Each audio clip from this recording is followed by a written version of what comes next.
Aditya L1 Bharat का पहला space mission जो कि स्टडी करने वाला है सन को। और अब चांद के बाद भारत का तिरंगा आपको सन पर भी देखने को मिलेगा। आइए जानते हैं आदित्य L1 मिशन के बारे में। बहुत कुछ नया आपको सीखने को मिलेगा। मैं हूं रोमेश उपाध्याय। आप गूगल पर जब टाइप करेंगे आदित्य L1 तो इसरो का पेज खुलेगा। यहां से आप बहुत सारी इंफॉर्मेशन खुद से भी ले सकते हैं। अब इस मिशन की यदि हम चर्चा करें तो देखिए, आदित्य शब्द है एक संस्कृत वर्ड और इसका मीनिंग होता है सन। और इसमें जो हमने डिजाइन किया है स्पेस क्राफ्ट, उसका मेजर ऑब्जेक्टिव ये है कि हम स्टडी करेंगे सोलर एटमॉस्फेयर को। और इसको डिजाइन किया गया है इसरो के द्वारा, इंडियन स्पेस रिसर्च ऑर्गेनाइजेशन के द्वारा। और भारत की कुछ ऐसी रिसर्च इंस्टीट्यूट हैं जिनकी मदद से हमने इस स्पेस क्राफ्ट को डिजाइन किया है। और ये जो स्पेस क्राफ्ट है इसको हम इंसर्ट करेंगे पृथ्वी के 1.5 मिलियन किलोमीटर दूरी पर। और इसको लगभग L1 पॉइंट के पास इंसर्ट किया जाएगा, जिसको आप लैग्रेंज पॉइंट बोलते हैं। अब ये लैग्रेंज पॉइंट की यदि हम चर्चा करें तो लैग्रेंज एक मैथमेटिशियन थे जिन्होंने इन पॉइंट के बारे में चर्चा करी। अब देखिए, ये है आपका सन और यहां है आपका अर्थ। इन दोनों के बीच में आपको ये जो L1 पॉइंट दिख रहा है इसी को बोलते हैं लैग्रेंज पॉइंट या L1 पॉइंट। यहां पर सन और अर्थ का जो ग्रेविटेशनल पुल होता है नियरली या प्रिसाइजली इक्वल होता है। तो इस पॉइंट पर यदि हम स्पेस क्राफ्ट को इंसर्ट करते हैं तो हमारा जो फ्यूल होता है उसका कंजप्शन कम हो जाता है और कई हद तक यहां पर इस जगह पर स्टेबिलिटी भी रहती है, राइट। इसीलिए ज्यादातर जो स्पेस क्राफ्ट होते हैं वो इस पॉइंट पर ही इंसर्ट किए जाते हैं। आशा करता हूं ये L1 पॉइंट आप समझ गए होंगे।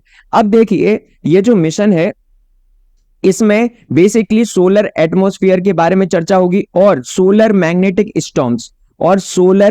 स्टॉर्म्स के द्वारा जो पृथ्वी के पर्यावरण पर प्रभाव पड़ता है उसके बारे में भी हम जान पाएंगे आदित्य L1 मिशन के बाद से। और देखिए, ये भारत का पहला ऐसा स्पेस मिशन है जो कि टोटली डेडिकेटेड है सन के लिए, राइट। और देखिए, इसको लॉन्च किया जाएगा 2 सितंबर 2023 से PSLV एक्सेल से, PSLV यानी polar satellite launch vehicle XL से। उसके बाद यदि हम देखिए चर्चा करें कि इसके अंदर जो स्पेस क्राफ्ट है जिसको डिजाइन किया है इसरो और इंडियन स्पेस रिसर्च इंस्टीट्यूट्स ने, तो अब यहां पर 7 पेलोड्स हैं, राइट। अब 7 पेलोड्स जो हैं उनका बेसिकली काम है सन की आउटर मोस्ट लेयर को आइडेंटिफाई करना, वहां पर पर्यावरण के बारे में जानना, एटमॉस्फेयर कैसा है। अब सन की आउटर मोस्ट लेयर यदि आप गूगल पर सर्च करेंगे सन लेयर्स तो यहां पर नासा की वेबसाइट खुलेगी।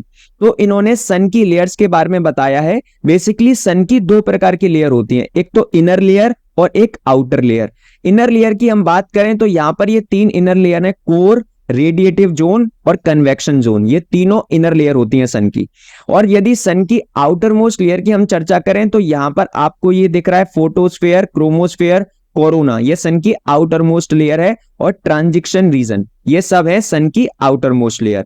अब ये जो हमारा आदित्य L1 मिशन है इसका मेजर ऑब्जेक्टिव क्या है कि ये ऑब्जर्व करेगा फोटोस्फेयर को, क्रोमोस्फेयर को और सन की आउटर मोस्ट लेयर जो कि है कोरोना, राइट।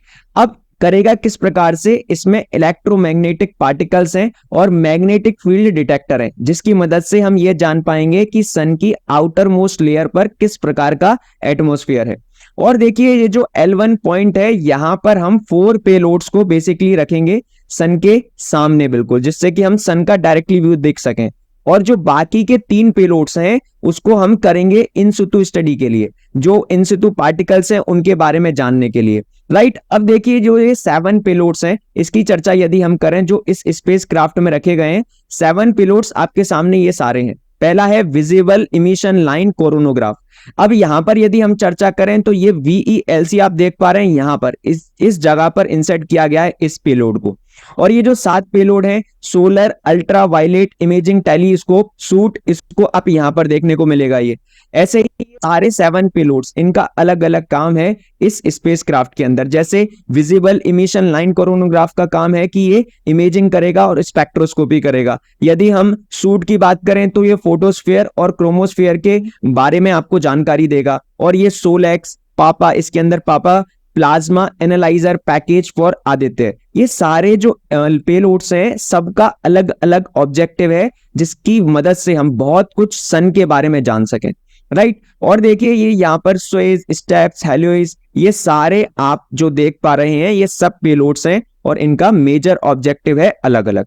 अब देखिए यदि गूगल पर, यदि आप विकिपीडिया पर जाते हैं तो वहां पर भी देख सकते हैं इंफॉर्मेशन कि इसरो इसको डिजाइन कर रहा है, इसमें कितना, इसका लॉन्च मास कितना है, पेलोड मास कितना है, इसको किस डेट को लॉन्च किया जाएगा, किस सैटेलाइट से लॉन्च किया जा रहा है, सतीश धवन स्पेस सेंटर से, ये सारी इंफॉर्मेशन आप ले सकते हैं, राइट। उसके बाद अब इसके मेजर साइंस ऑब्जेक्टिव्स की बात करें जो कि इसरो की वेबसाइट पर भी आपको मिल जाएंगे।